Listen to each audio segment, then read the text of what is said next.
Udah ya, oke. Makasih Pak.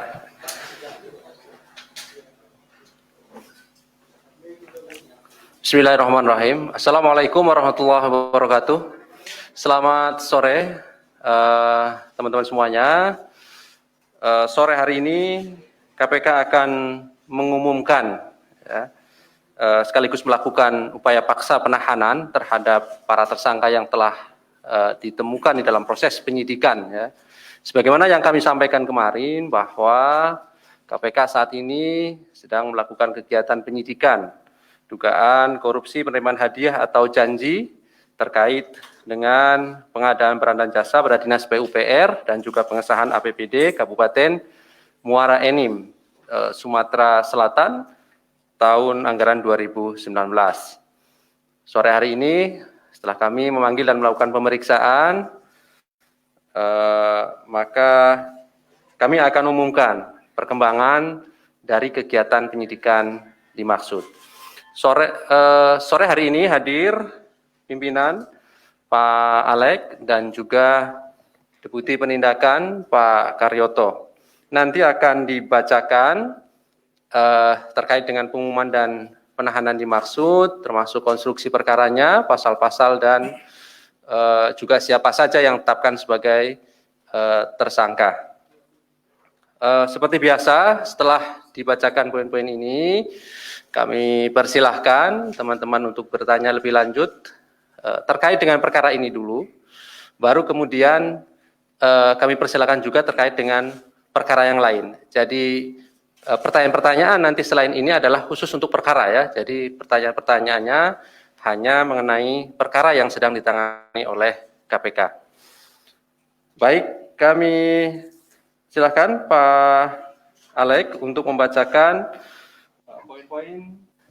poin-poin perkembangan dari penanganan perkara dimaksud.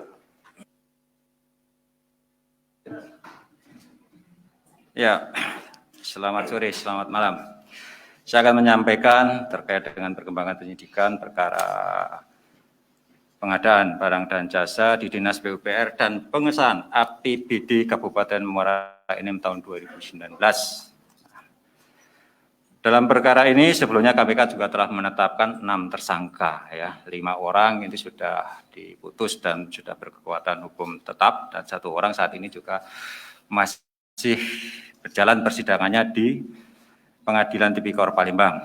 Nah, setelah dilakukan pengumpulan informasi dan data yang kemudian ditemukan adanya bukti permulaan yang cukup dan adanya berbagai fakta hukum selama proses persidangan dalam perkara awal dengan terdakwa AY dan kawan-kawan, KPK melakukan penyelidikan dan meningkatkan status perkara ini ke tahap penyidikan pada bulan September 2021 dengan mengumumkan tersangka sebagai berikut. IG, IJ, AYS, ARK, MS, MD, MH, FR, SB, dan PR. Jadi ada 10 orang yang semuanya adalah anggota DPRD Kabupaten Muara Enim periode 2019-2023. Adapun konstruksi perkara diduga telah terjadi sebagai berikut. Untuk mendapatkan proyek pengadaan barang dan jasa di Dinas PUPR Kabupaten Muara Enim tahun 2019 pada sekitar bulan Agustus 2019, Robi Oktavalewi bersama dengan A. Elvin MZ Mokhtar menemui Ahmad Yani yang saat itu menjabat selaku Bupati Muara Enim. Dalam pertemuan tersebut, Ahmad Yani menyampaikan agar berkoordinasi langsung dengan A. Elvin MZ Mokhtar dan nantinya ada pemberian komitmen fee sebesar 10% dari nilai net proyek untuk para pihak yang ada di Pemkab Muara Enim dan para anggota DPRD Muara Enim periode 2014-2019. Pembagian proyek dan penentuan para pemenang proyek pada Dinas PUPR Kabupaten Muara Enim diduga dilakukan oleh Elvin MZ Mokhtar dan Ramlan Suryadi sebagaimana perintah dari Ahmad Yani. Juwarsah, Ramlan Suryadi dan tersangka IG dan kawan agar memenangkan perusahaan milik Robi Oktavalewi.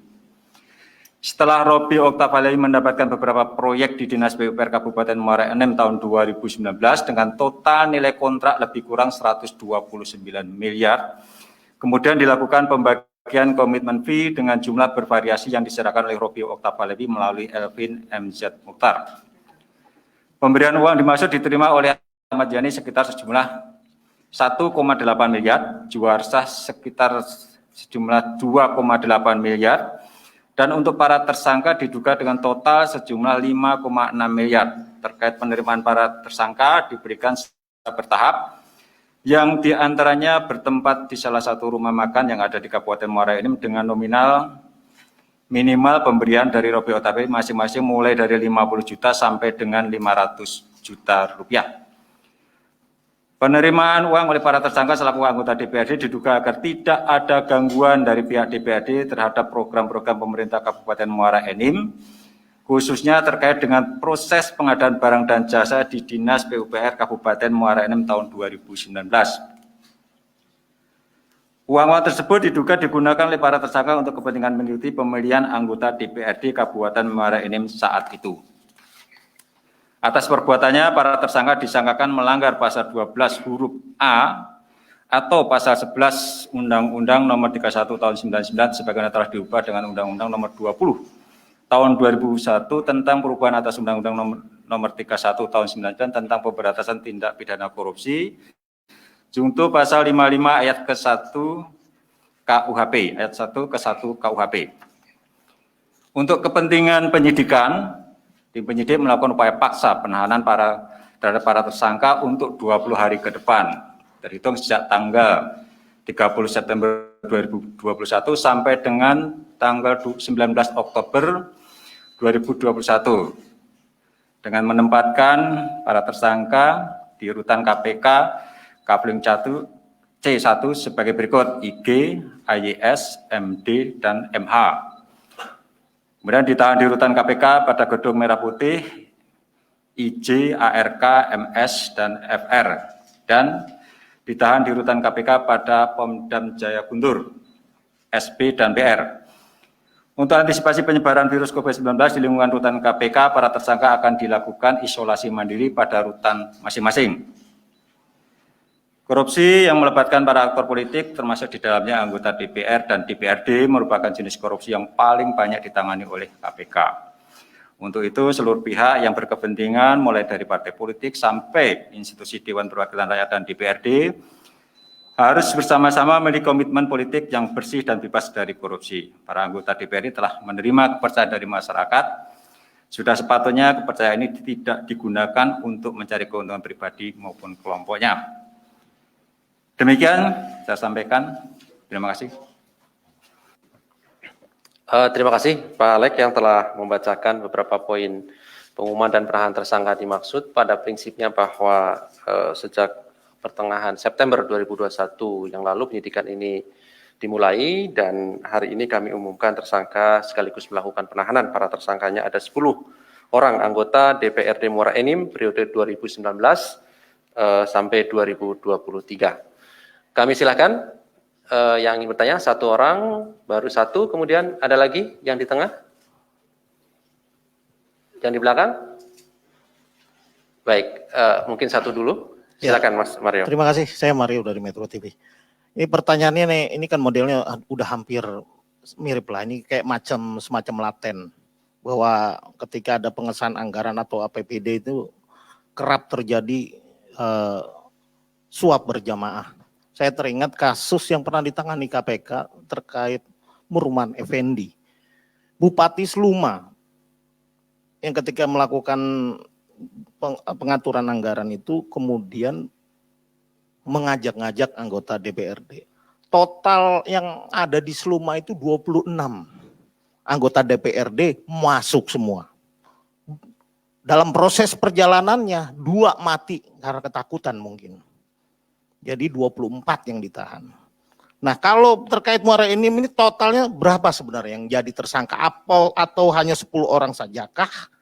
Atau memang total seluruh anggota DPRD di sana menerima dan besar kemungkinan menjadi tersangka? Ini kan baru 10 orang nih.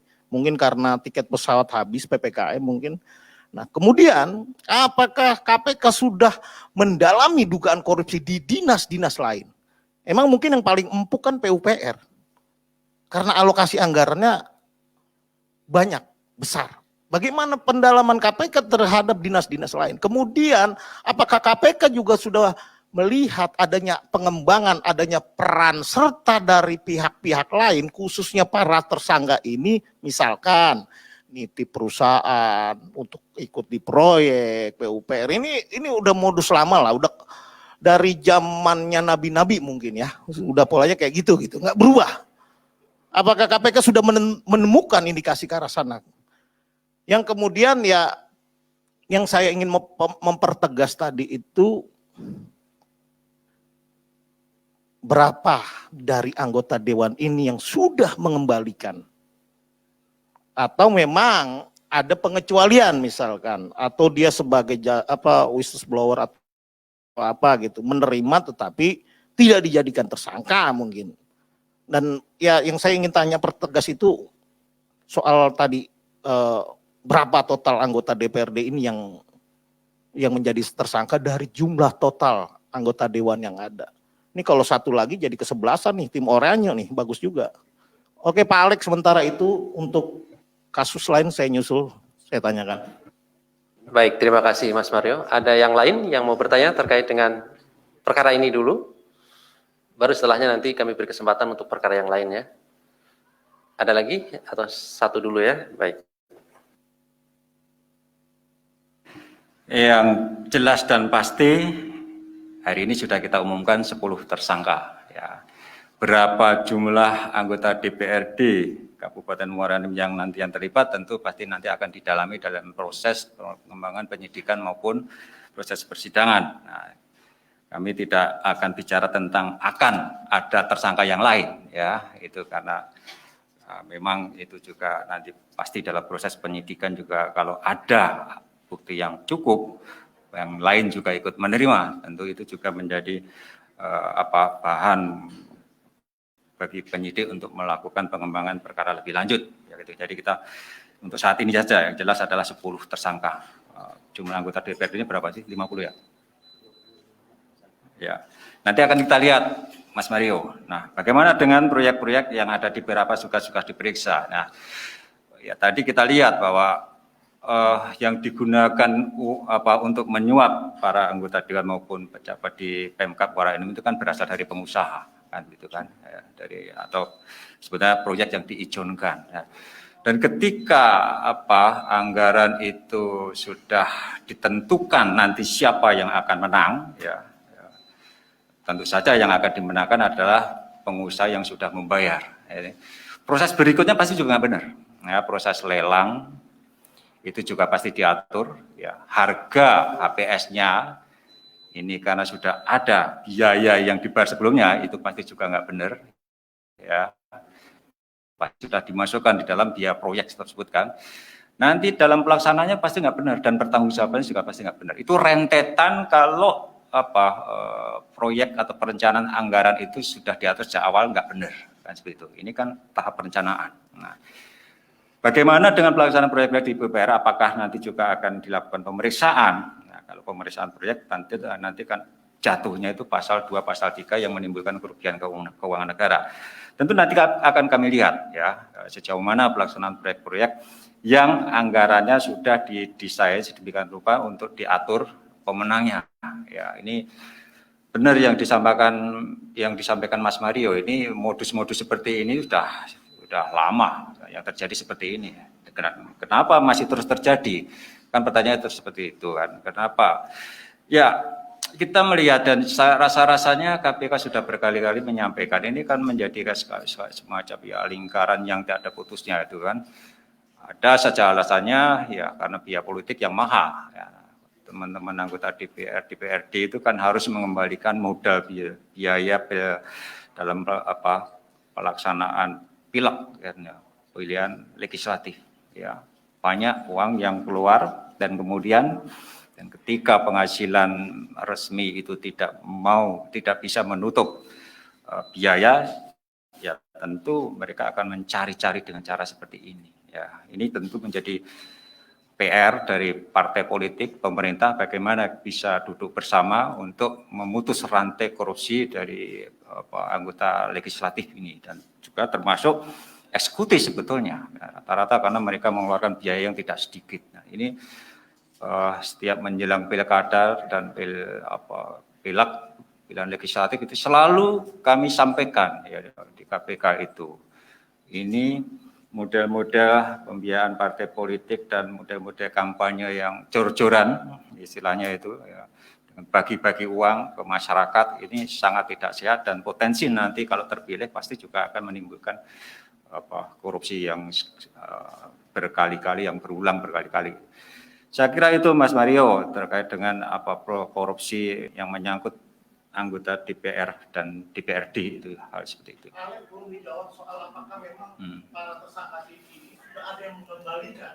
Kedua yang menjadi catatan yang telah KPK lupa, ketika terjadi tadi pertama soal apakah para tersangka ini ada mengembalikan, ini kan variatif dari 50 sampai gope juta. Nah, yang kadang KPK lupa, ini kan anggota dewan tentu akan dilakukan pergantian. Apakah KPK kerap melakukan pengawasan PAW-nya ini siapa? Atau Pak Alek tadi menyembasa Pak Alek lah. Cara-cara ini sudah tidak benar. Nah, kemudian ketika melakukan pengisian, yang siapa yang mengganti anggota dewan ini tentu tidak jauh juga nanti akan berhubungan dengan cara-cara tidak benar. Apakah KPK juga akan melakukan pendampingan ketika dilakukan penunjukan PAW pengganti para anggota dewan ini, agar tidak terulang kejadian yang sama? Dua pertanyaan itu, apakah pertama soal KPK para tersangka ini sudah ada yang mengembalikan atau memang belum? Terus kedua, bagaimana pasca ke depan mereka ini menjadi tersangka dan ditahan, apakah KPK akan melakukan pendampingan terkait siapa pengganti anggota dewan ini, atau seperti apa Pak Alek? Itu dulu. Atau langsung ke kasus lain, bisa Pak Ali? Boleh sekalian perkara yang lain, silakan. Oke, lebih untuk yang lain ini terkait putusan MK yang menyatakan bahwa memperbolehkan semua napi terpidana kasus korupsi itu menerima remisi. Ini tanggapan pimpinan KPK bagaimana? Ini kan bertentangan dengan semangat pemberantasan korupsi yang kerap diusung.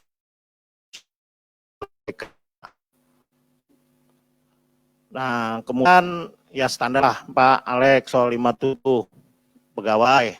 Ya KPK Pak Alek cerita aja lah gimana maunya. Terus saya soalnya udah banyak angle pusing Pak. Jadi versi Bapak maunya apa? Kita dengerin, kita ikutin. Nah kemudian yang terakhir itu kasus terakhir sedikit Pak, kendala pemeriksaan. Saya kembali lagi ngomong nih, kembali pemeriksaan kendalanya dari Paulus Thanos itu apa? Apakah memang dia sudah menjadi warga negara Singapura sehingga kesulitan, atau karena dia sakit, atau ini kan jadi ngendap Pak? Apa karena nih satu orang 3 tersangka lain tuh menggantung statusnya, atau memang ada kendala lain sehingga kasus EKTP ini tidak pernah tuntas? Besok kita udah ganti KTP touchscreen loh, repot juga, ini baru elektronik, ini kelamaan gitu loh Pak. Dua itu dulu. Terima kasih Mas Mario. Siapa saja yang sudah mengembalikan, mungkin Pak Karyoto bisa menjawab. Ada nggak yang sudah mengembalikan itu? Baik, makasih. Selamat malam rekan-rekan media semua. Mudah-mudahan kita sehat semua malam ini. Dari nama saya tidak ingat, tapi memang ada beberapa. Saya tidak mengatakan statusnya dia apa. Pada saat itu masih jauh sebelum penetapan yang ini. Jadi statusnya juga belum ada tersangka yang lain. Masalah tersangka yang lain nanti setelah kita mendapatkan alat-alat bukti yang cukup, pasti akan kita naikkan. Ya, prinsipnya kita memenuhi keadilan pada masyarakat. Apapun ceritanya, bagaimanapun kalau dia mengembalikan dan lain-lain, itu kan ada aturannya. Apakah dia JC atau whistleblower dan lain-lain, itu nanti kita akan mengukur sampai sejauh mana kontribusi dari para pihak yang belum kita tetapkan. Mungkin itu, makasih. terkait dengan PAW, nah itu PAW ini memang domainnya partai politik, parpol, dan KPU, KPUD daerah kan. Itu sudah di luar kewenangan KPK, tetapi selalu kami mengingatkan, Mas Mario ya, kembali lagi KPK itu hanya sekedar mengingatkan agar anggota DPR pengganti itu juga dilihat ya integritasnya. Sekali lagi dilihat integritasnya. Apakah cara-caranya mereka itu nanti dengan cara itu, nah itu kita sepanjang ada laporan terkait dengan money politik untuk mendapatkan kursi di DPRD tentu akan kami tindak lanjuti. Tetapi KPK selama ini hanya sebatas menghimbau kepada partai politik ya agar ya memilih anggota yang akan duduk di DPR maupun DPRD itu juga memperhatikan integritasnya situ. Kenapa? Itu sudah di luar domainnya KPK, ya upaya-upaya pencegahan sebetulnya sudah tidak kurang kami lakukan dengan memberikan berbagai sosialisasi anti korupsi dan seterusnya untuk membangun integritas para wakil rakyat itu. Tapi kembali lagi semua dikembalikan ke ya, niat dari para wakil rakyat itu ketika sudah menjabat menduduki kursi di DPR maupun DPRD itu seperti apa. Nah, ini agak sulit Mas Mario kita ini. Tapi tentu saja kita tetap berharap wakil-wakil kita yang duduk di DPR dan DPRD itu betul-betul memperhatikan aspirasi masyarakat, ya, bekerja memenuhi harapan masyarakat yang sudah mempercayakan pilihan mereka kepada anggota DPR maupun DPRD. Nah, kemudian terkait dengan semua napi berhak mendapat remisi secara normatif itu sebetulnya aparat penegak hukum itu selesai ketika kita melakukan eksekusi di LP, Lapas Lembaga Pemasyarakatan. Udah kewenangan melakukan pembinaan itu sudah beralih ke Kementerian Kumham, dalam ini Dirjen Pemasyarakatan ya, itu Dirjen Pas. Nah, itu. Nah, bagaimana? Ya, selama ini normanya kan kalau mendapat revisi harus ada semacam rekomendasi atau apa. KPK sejauh ini selalu diminta oleh kepala lapas itu, di mana tahanan koruptor yang dari KPK itu ditahan, ketika akan memberikan remisi minta semacam ya rekomendasi apakah yang bersangkutan itu mendapatkan GC atau tidak. Nah, ya kalau tidak kita KPK tidak pernah memberikan GC kita akan sampaikan. Nah, itu tujuannya apa? Surat rekomendasi GC itu biasanya untuk mendapatkan remisi tadi. Nah, apakah rekomendasi itu menjadi bahan acuan buat lapas maupun Dirjen Pas untuk memberikan remisi, nah itu sudah di luar kewenangan KPK, kan gitu kan? Karena apa? KPK tidak bisa juga melarang, jangan dikasih remisi, kan gitu. Karena itu bukan domain dari aparat penegak hukum lagi. Tetapi ketika mereka meminta rekomendasi ke KPK, ya kita akan sampaikan apa adanya. Apakah yang bersangkutan itu statusnya GC, apakah yang bersangkutan itu misalnya denda ataupun uang pengganti kerugian negara itu sudah dikembalikan semuanya atau belum. Nah, itu hal seperti itu yang kemudian kita sampaikan kepada kepala lapas tersebut itu kan. Tujuannya itu tadi, apakah ya yang bersangkutan itu layak untuk mendapatkan remisi atau tidak. Diberikan atau tidak, ya itu sudah bukan domain dari KPK gitu. Itu Mas Mario. Kemudian bagaimana dengan nasib atau 57 pegawai yang mulai per hari ini diberhentikan dengan hormat sebagai pegawai KPK. Nah, rasa-rasanya proses ini sudah lama dan sudah melalui berbagai pengujian. Terakhir adalah melalui MK dan MA. Secara legalitas, tentu proses itu semuanya sudah kita ikuti. Dan hari ini dengan berat hati, 57 pegawai itu akhirnya berhenti. Kita berhentikan dengan hormat. Ya. Karena syarat untuk menjadi ASN itu tidak terpenuhi. Nah, apakah pimpinan memperjuangkan 75 yang awalnya 75 tidak memenuhi syarat itu? Tentu kami berjuang. ya. Dalam rapat koordinasi akhirnya disepakati ada 24 yang kemudian masih bisa dibina, dan dari 24 tersebut yang 18 yang berangkat, yang 6 dia menolak. Ya, akhirnya yang 18 kemudian kita lantik sebagai susulan. Nah, itu perjuangan pimpinan waktu melakukan rapat koordinasi untuk menindaklanjuti dari statement Presiden. Ya, agar dilakukan koordinasi antar lembaga, dan KPK sudah melakukan koordinasi itu dengan Menpan, BKN, Kementerian Kumham, KASN, dan LAN. Jadi ada 6 lembaga termasuk KPK waktu itu. Kita juga mendengarkan paparan dari asesor, ya, dari asesor.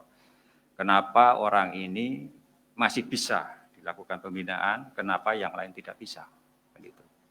Nah, kita juga harus menghormati lembaga yang lain, ya, karena murni ini bukan semata-mata keputusan KPK, apalagi putusan sepihak pimpinan, ya, untuk kemudian memberhentikan 57. Biar bagaimanapun peralihan status pegawai KPK menjadi ASN itu yang punya kunci pintu untuk membuka yang bersangkutan boleh atau tidak boleh menjadi ASN itu bukan di KPK. Masalah pelantikan mudah, sepanjang Kementerian Menpan misalnya membuka formatur terhadap kebutuhan pegawai KPK dan BKN memberikan nomor induk kepegawaian, nomor induk pegawai NIP. Ya, syarat formasi, syarat penerimaan NIP, lolos TWK, ya gitu kan. Jadi dan itu bukan ada di tangan KPK.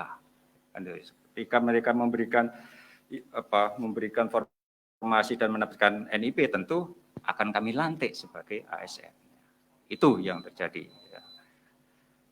Tentu apakah KPK lepas tangan kemudian terhadap 57, dan ya KPK sebetulnya sudah berkoordinasi dengan beberapa lembaga. Kami tidak kemudian membuang diri, ya. Kami tetap memperhatikan, ya. Tentu itu semua didasarkan atas permohonan dari pegawai. Ya. Kami akan memberikan atau memfasilitasi. Itu. Bagaimana dengan keinginan Polri untuk merekrut 57 pegawai tersebut menjadi pegawai Polri, tentu kami menghormati. Ya. Prinsipnya per hari ini KPK dengan 57 pegawai tersebut kan sudah tidak memiliki hubungan kepegawaian lagi. Ya. Artinya 57 pegawai tersebut menjadi pegawai yang bukan pegawai, menjadi orang bebas, kemudian kalau ada lembaga instansi lain ingin merekrut 57 pegawai tersebut, ya, tentu itu menjadi domain kewenangan dari lembaga-lembaga terkait, ya, itu.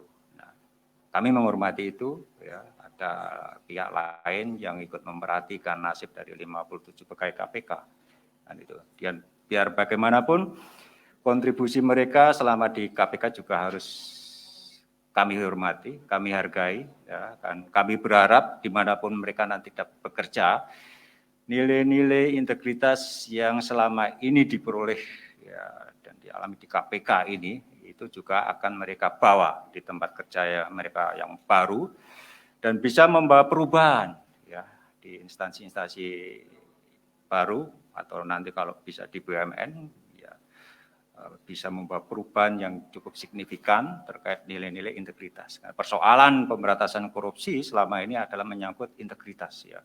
Dan dulu sebelumnya kita juga punya program akan menempatkan pegawai KPK di instansi pemerintah dan BUMN strategis, ya, menjadi integrity officer, ya. Itu menjadi pegawai KPK yang kita taruh di sana. Nah, kalau mereka nanti 57 pegawai itu bisa berkarya di tempat lain, ya, dan nilai-nilai KPK itu mereka bawa di tempat kerja yang baru dan membawa perubahan, itu tentu menjadi kekuatan kita bersama dalam rangka pemberantasan korupsi, gitu kan. Jadi pemberantasan korupsi tidak hanya di KPK, tetapi juga bisa dilakukan lewat lembaga-lembaga yang lain.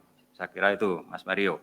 Bagaimana dengan Paulus Thanos? Nah, Paulus Thanos ini domisilinya sekarang sudah di Singapura dan KPK beberapa kali sudah kembali mengirimkan surat panggilan kepada yang bersangkutan. Ya. Saya tidak tahu apakah sudah ada balasan. Ya, nanti akan kita periksa. Misalnya kalau tidak bisa diperiksa di KPK karena yang bersangkutan masih di Singapura, tentu kita akan minta bantuan CPIB, ya itu KPK-nya Singapura, ya supaya difasilitasi untuk dilakukan pemeriksaan. Dan ini sudah beberapa kali KPK berkoordinasi dengan CPIB untuk melakukan saksi maupun yang menjadi tersangka kita periksa di kantor CPIB. Ya, itu yang kami lakukan, Mas Mario, terkait dengan perkembangan perkara iktp itu. Ya, ini memang kesulitannya karena pandemi. Penyidik KPK juga belum bisa masuk ke Singapura. Ya. Mudah-mudahan kalau sudah ada tanggapan dari Paulus Thanos itu, ya, dibalas dia mau diperiksa di mana, gitu kan. Itu nanti segera kita tindak lanjuti. Kalau dia maunya diperiksa di CPIB, ya tentu kita ke sana. Ya. Apa nggak bisa dilakukan upaya paksa penahanan? Tentu kita tidak punya perjanjian ekstradisi kan dengan pemerintah Singapura. Itu yang terjadi. Saya kira itu, Mas Maria. Ya. Baik, terima kasih Pak. Saya kira cukup ya, Mas Maria.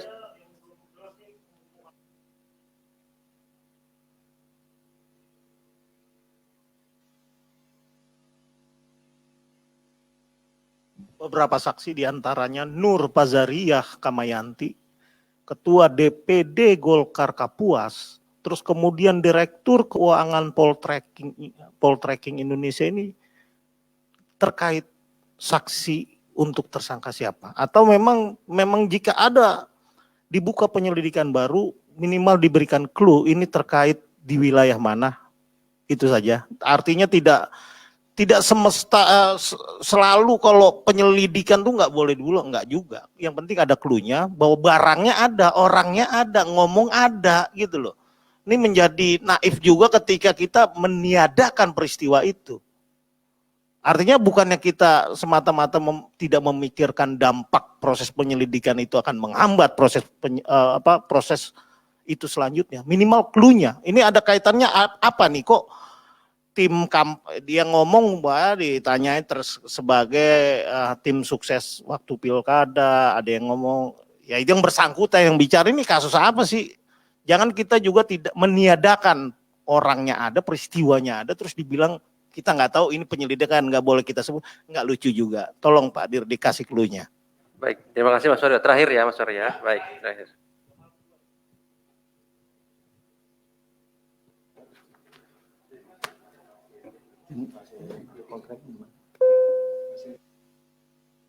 Saya juga dengan kerasnya akan mengatakan kepada Pak Mario, kalau prinsip-prinsip penyelidikan ya harus keras kayak begini. Kalau kita sampaikan informasi yang berkaitan penyidikan, dampaknya yang jelek lebih banyak daripada yang baik. Nanti jadi fitnah dan lain-lain, kita nggak boleh seperti itu. Karena apa yang disampaikan oleh penyidik adalah sesuatu yang pasti, berdasarkan kecukupan alat bukti, baik saksi, keterangan, dokumen, dan lain-lain.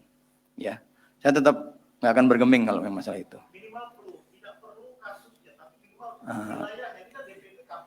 Ini bukan pasal ya, bukan pasal yang harus diselesaikan. Pasalnya buat kami nanti kalau udah ketahuan gambarnya baru kita sampaikan. Seperti itu. Terima kasih.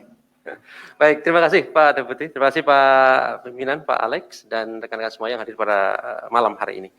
Assalamualaikum warahmatullahi wabarakatuh.